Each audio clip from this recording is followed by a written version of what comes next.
product of the Army ROTC program at MIT, where I met the amazing Sarah Mitch. And I think some of you have worked with her at Walter Yep. Reed. We know her well. And that's how I found out about the program. So beginning in 2000, I spent 5 years on active duty with the 9th Engineer Battalion and completed tours in Kosovo and Iraq.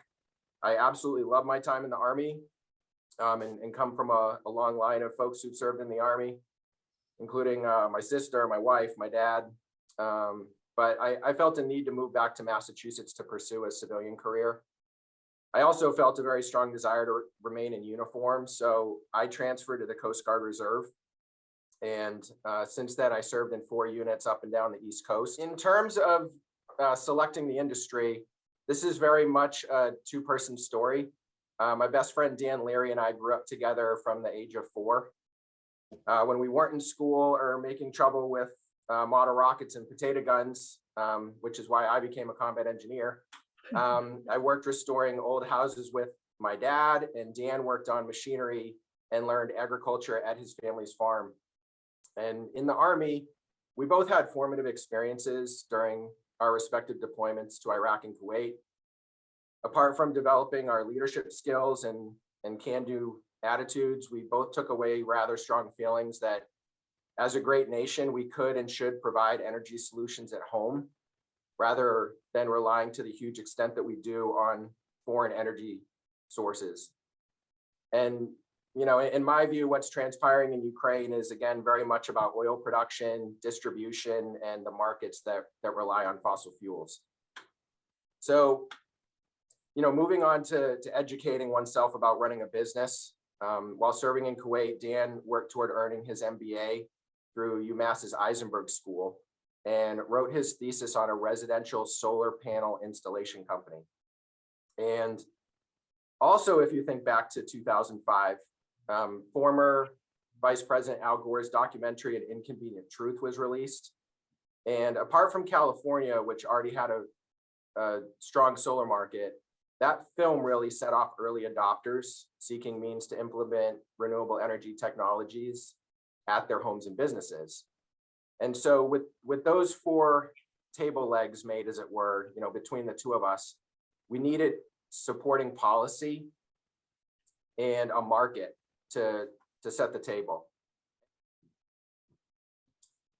So in terms of policy, this was realized through then Massachusetts Governor Deval Patrick's formation of our state's first renewable portfolio standard, which included provisions for net metering of electricity. And that means having the ability to sell excess energy that's produced on site back to the grid.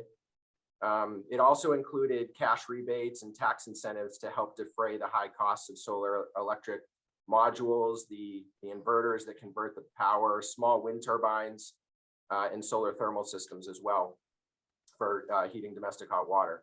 So these stimulative incubating efforts answered mounting calls to start addressing climate change, but they also help build a competitive market to drive down costs and provide companies like Nexamp a chance to grow. So in summary, this mix of being hands-on capable, our lived experience, our education, the climate change conversation, and being incubated by supporting policy is what drove us to attempt to build a turnkey, fully vertically integrated energy solutions company. So in terms of getting started, Dan began by, it's a cliche, but he began working out of his garage with the pickup truck that he bought at AFES in Korea in a landscape trailer. And during 2006, he learned by doing everything hands-on. He wrote the state rebate applications on behalf of the customers, put the utility interconnection requests in, designed the systems, ordered the components, secured the municipal permits, and installed the systems, which that year were on friends and family's homes. And he did this himself. He had one other laborer that helped him part-time with the installations, and then licensed electricians and licensed plumbers made the final connections to the electrical panel in the case of the photovoltaic arrays, and to the home's domestic hot water system in the case of the solar thermal systems. I worked in commercial construction the year after returning home from the Army and was thrilled when Dan asked to make a go of the business together full time. Um, his wife, Carrie, had basically said, figure out what you're doing, get out of the garage or go get a job. So at that point, we started working together full time. Well, And as a side note, I remember one of the other 100 entrepreneurs that presented mentioning having trouble getting out of bed in the morning. And I had suffered from that as well. And I had a hard time figuring out what I wanted to do after the Army, and Dan really helped change that. So at the start, it was Dan that really took the monetary risk and did the heavy lifting of starting the business, managing the books, and influencing customers. I did a relatively easy thing of saying yes to a great opportunity to embark on a new mission that I still find extremely motivating and rewarding. I love showing my kids pictures of our solar plants. They've been to visit some of the plants, and they understand that their dad makes electricity from the sun, and I'm a big pain about turning the lights off. So that said, there were a lot of ups and downs over the years, and that's a true understatement. From the 2008 recession to multiple home state policy hiccups that abruptly and significantly impacted our ability to do business and maintain cash flow. Having cash, not having it, in a very frustrating cycle, especially as we try to grow. And to relay in detail those aspects, we don't really have time, but suffice it to say that through several business model adjustments and venture capital investments, we ultimately shifted from what was basically a renewable energy construction company into a developer, builder, owner, and operator of commercial solar plus battery storage plants that also offers community solar. And that's a bit of a mouthful, but it's our business model today. And through that evolution, we become a 370 person strong, nationally recognized distributed energy and decarbonization platform that has deployed over 1 million solar panels and has over 1 gigawatt of solar operating and under construction.